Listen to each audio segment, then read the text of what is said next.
ഒരു തിരക്കഥാകൃത്ത് എന്ന നിലയിൽ വലിയ പേരെടുത്ത പ്രതിഭയാണ് ബി ഉണ്ണികൃഷ്ണൻ. സ്മാർട്ട് സിറ്റി എന്ന സുരേഷ് ഗോപി ചിത്രത്തിലൂടെയാണ് സംവിധായകനായി അദ്ദേഹം അരങ്ങേറ്റം കുറിച്ചത്.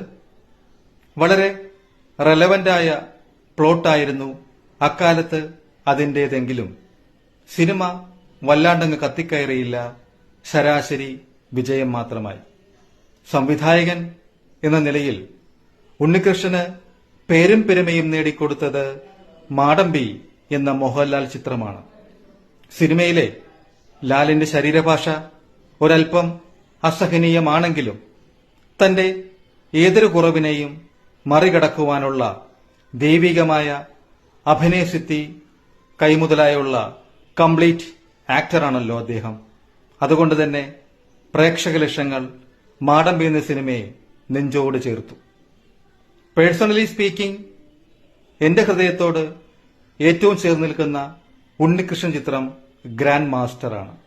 സിനിമ കണ്ടുകൊണ്ടിരിക്കുമ്പോൾ തന്നെ നമുക്കറിയാം അതിന്റെ തിരക്കഥ എഴുത്തുവേളയിൽ ഉണ്ണികൃഷ്ണൻ അനുഭവിച്ച പെയിൻ എത്രത്തോളമുണ്ടെന്ന്. അത്രയ്ക്ക് കുറ്റമറ്റ ഒരു തിരക്കഥയാണ് അതിൻ്റേത്. ആ അധ്വാനത്തിന്റെ ഫലം തിയേറ്ററിൽ കിട്ടിയോന്ന് ചോദിച്ചാൽ സിനിമകൾ അങ്ങനെയാണല്ലോ.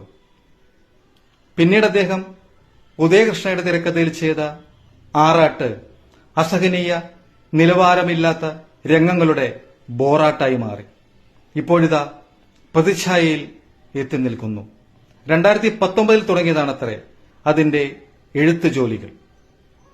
പൊതുവെ ഇടതുപക്ഷ സഹയാത്രികൻ എന്ന് പേരെടുത്തയാളാണ് വ്യക്തിപരമായി ഉണ്ണികൃഷ്ണൻ.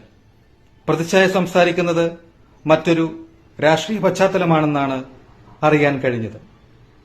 ഇപ്പോഴാണെങ്കിലോ തിരഞ്ഞെടുപ്പിന്റെ തൊട്ടുമുൻപ്.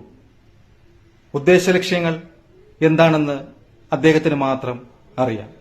എന്തു തന്നെയായിരുന്നാലും 7 വർഷങ്ങളുടെ നീണ്ട അധ്വാനത്തിന്റെ ഗുണഗണങ്ങൾ ആ സിനിമയിൽ റിഫ്ലക്ട് ചെയ്യുന്നുണ്ടെങ്കിൽ അതൊരു വലിയ വിജയചിത്രമായി തന്നെ മാറും. വിജയാശംസകൾ നേരുന്നു. നിർത്തുന്നു പ്രൊസസോൺ. ചാനൽ സബ്സ്ക്രൈബ് ചെയ്യണേ എന്ന റിക്വസ്റ്റോടെ.